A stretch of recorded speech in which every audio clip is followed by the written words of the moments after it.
10 సంవత్సరాల తెలంగాణలో పునర్నిర్మాణం మీరనేది. పునర్నిర్మాణం. మరి ఇంత నిర్మాణం చేసినప్పుడు ఒకానొక అనుభవం ఉంటది గదా! ఒక మార్పు అనుభవించారు గదా ప్రజలు. ఎందుకు ఓడించినట్లు? 10 ఏండ్లు పూర్తయిన తర్వాత అనుకుందాం. 10 ఏండ్లు తెలంగాణ వచ్చింది. ఉద్యమ నాయకుడే ముఖ్యమంత్రి గావటం. 10 ఏండ్లు పరిపాలన కొనసాగటం. 10 ఏండ్లయింది. చెప్తాను. ఇప్పుడు మీరు 10 ఏళ్లలో ఏం చేసినాం అనేది కూడా ఒకటి అవసరం అండి. చాలా టూకీగా చెప్తాను, చాలా క్లుప్తంగా చెప్తాను. 10 ఏళ్లలో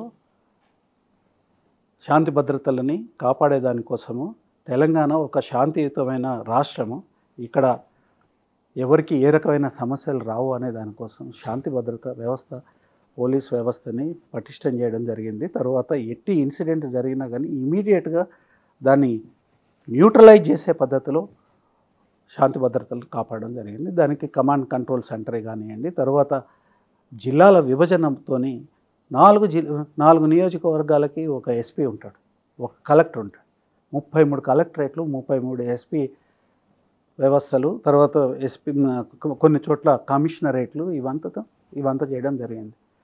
తర్వాత ప్రజల దగ్గరికి పాలన వెళ్ళింది. ఒక కలెక్టర్ గారికి జిల్లా కలెక్టర్కి ఏ మూలలో ఏం జరుగుతుంది అనేది స్పష్టమైన అవగాహన ఉండడం మూలంగా అన్ని ఫలితాలు అనేది చాలా అంటే స్కీమ్స్ని ఇంప్లిమెంట్ చేయడం కానీ, ఫలితాలను సాధించడం కానీ, ఎక్కడైనా లోపాలు ఉంటే సరిదిద్దే దానికోసం అవకాశం అనేది పెరిగింది. కలెక్టరేట్లను పెంచడం జరిగింది. వాటి బిల్డింగులు కూడా వచ్చినాయి, సమీకృత కలెక్టరేట్ భవనాలు వచ్చినాయి, ప్రజలకి అందుబాటులోకి తీసుకొని రావడం జరిగింది. ఆ తర్వాత మీకు 33 జిల్లాలలో ప్రతి జిల్లాకి హాస్పిటల్స్, పెద్ద హాస్పిటల్స్, మెడికల్ కాలేజీలతో పాటు హాస్పిటల్స్, ఈ హాస్పిటల్స్ కూడా కట్టడం అనేది చాలా జిల్లాలలో కంప్లీట్ అయినాయి. తర్వాత కాలేజీలు కూడా నడుస్తూ ఉన్నాయి. ఇవన్నీ కాకుండా ఈ రైతు బంధు కానివ్వండి, రైతు బీమా కానివ్వండి, తర్వాత కళ్యాణ లక్ష్మి కానివ్వండి, తర్వాత పచ్చదనం కానివ్వండి, పరిశుభ్రత కానివ్వండి, తర్వాత అర్బన్ డెవలప్మెంట్ కానివ్వండి, రూరల్ డెవలప్మెంట్ కానివ్వండి, ఇవన్నీ ప్రజలు అనుభవించారు. గ్రీనరీ 7.5% పెరిగింది, సెంట్రల్ గవర్నమెంట్ చెప్పింది. తర్వాత అనేక ప్రశ్నలు రేవంత్ రెడ్డి గారు ఇవాళ ఉన్న ముఖ్యమంత్రి గారు వేసిన ప్రశ్నలలో కూడా ఇవాళ వారు మాట్లాడిన దానికి అంటే నిజాన్ని వారు మాట్లాడిన దానికన్నా వ్యతిరేకంగా నిజం ఉన్నది. కేంద్ర ప్రభుత్వం పార్లమెంట్లో ఇచ్చిన సమాధానాలు ఉన్నాయి. ఇవన్నీ ఉండగా కూడా మీరు ఎందుకు ఓడిపోయినారు అనేది మీ ప్రశ్న. ఇవన్నీ చేసినాడు కేసీఆర్. తర్వాత ఇవన్నీ ఇస్తున్నారు, వీళ్ళు వచ్చినారు, వీళ్ళు ఇంతకన్నా బాగా ఇస్తానని అంటున్నారు, మభ్యపెట్టినారు, నమ్మించినారు. 15,000 ఇస్తాము, కళ్యాణ లక్ష్మితో పాటు మీకు బంగారం కూడా ఇస్తామన్నాను.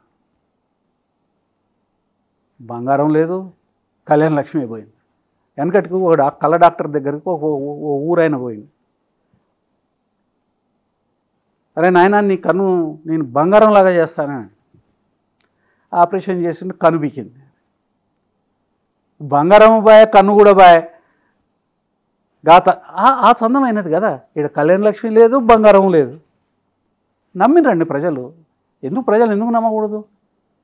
కాంగ్రెస్ పార్టీ దేశవ్యాప్తంగా ఉన్న పార్టీ, ఏదో చేస్తామని అంటున్నారు, మార్పు చేస్తామని అంటారు, 15,000 ఇస్తానని అంటున్నారు. ఇంకేదో ప్రతి ఉమెన్కి 2,500, స్త్రీకి 2,500 ఇస్తామని అన్నారు.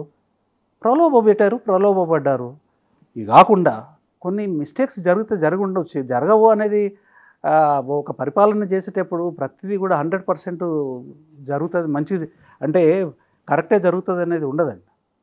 కొన్ని అనాలోచితంగా జరిగినాయి, కొన్ని ఉండవచ్చు, తర్వాత మనకు తెలియకుండా జరిగినాయి కొన్ని ఉండవచ్చు.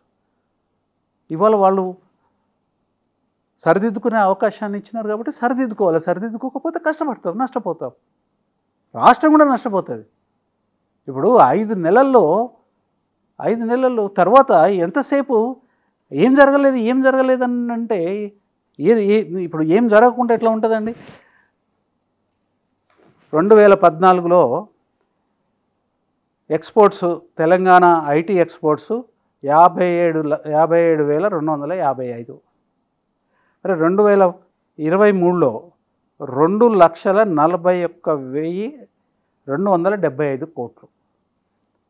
ఏం జరగకపోతేనే ఇంత ఎక్స్పోర్ట్ పెరుగుతుందండి.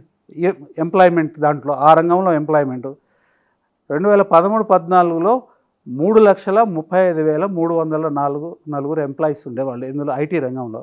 మరి 2022-23లో 9,05,175 అంటే అంటే ఈ 6 లక్షలు 6 లక్షల ఉద్యోగాలు ఒక్క ఐటీ రంగంలోనే వస్తే ఇది ఏం జరగకుండానే వస్తుందా?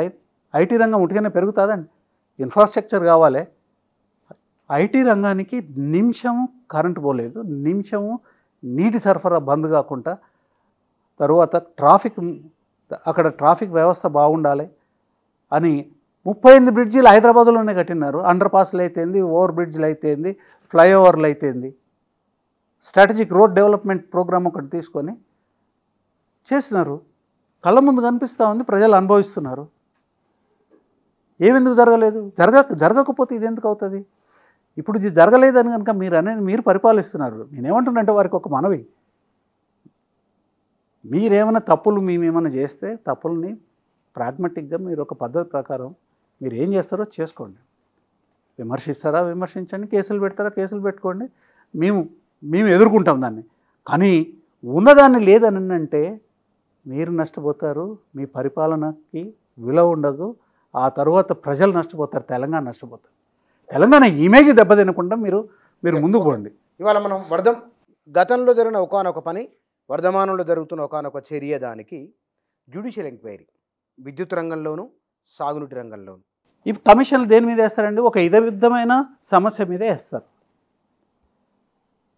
కమిషన్ వేసినప్పుడు ఈ విషయం మీద ఈ తప్పులు జరిగినాయి, ఈ అవినీతి జరిగింది, దీని మీద కమిషన్ ఆఫ్ ఎంక్వైరీ వేసి ఎవరు దీనికి బాధ్యులు అనేది నిర్ణయించేదానికోసం జ్యుడిషియల్ ఎంక్వైరీ వేసినాము అనేది సామాన్యంగా జరిగేది. ఇవాళ వీళ్ళు ఇచ్చిన 2 నోటిఫికేషన్లలో ఒక జనరల్ ఆరోపణలు వచ్చినాయి. మీరు ఎవరైనా ఏమైనా ఇన్ఫర్మేషన్ ఇచ్చేదలుచుకుంటే ఇచ్చేయండి అంటే అదేంటది? కమిషన్ ఆఫ్ ఎంక్వైరీస్ యాక్ట్ ఏదైతే ఉందో ఆ తర్వాత ఇయాలటి వరకు వచ్చిన అనేక జడ్జిమెంట్లు, సుప్రీంకోర్టు, హైకోర్టు ఇచ్చిన జడ్జిమెంట్లు ఏవైతున్నాయో వాటికి అనుగుణంగా వేయలేదు. ఇది దేనికి వేసినట్టు? ప్రభుత్వం ఏమన్నా తెలియతక్కువదా? ప్రభుత్వం నడిపే పార్టీ ఏమన్నా తెలియతక్కువదా? వాళ్ళకి తెలుసు ఇందులో ఏం జరిగింది లేదు, ఇందులో ఏం తోమినా ఏమి రాదు. ఎందుకు వేసినట్టు మరి? బదనాం చేసేదానికోసం. మమ్మల్ని కాదు బదనాం చేస్తుంది, మీరు తెలంగాణ యొక్క ఇమేజ్ని బదనాం చేస్తారు. అంటే తర్వాత నిజాలు చెప్పడం బదనాం ఎట్లయితుంది అని వారి ఆర్గ్యుమెంట్. అది కాదండి, అసలు మీరు ఎక్కడ అవినీతి జరిగింది ఇదమిద్దంగా మీరు చెప్పి దాని మీద ఎంక్వైరీ చేస్తారా? లేకపోతే అవినీతి జరిగిందని అంటున్నారు, అలిగేషన్స్ వచ్చినాయి కాబట్టి ఎంక్వైరీ చేయమని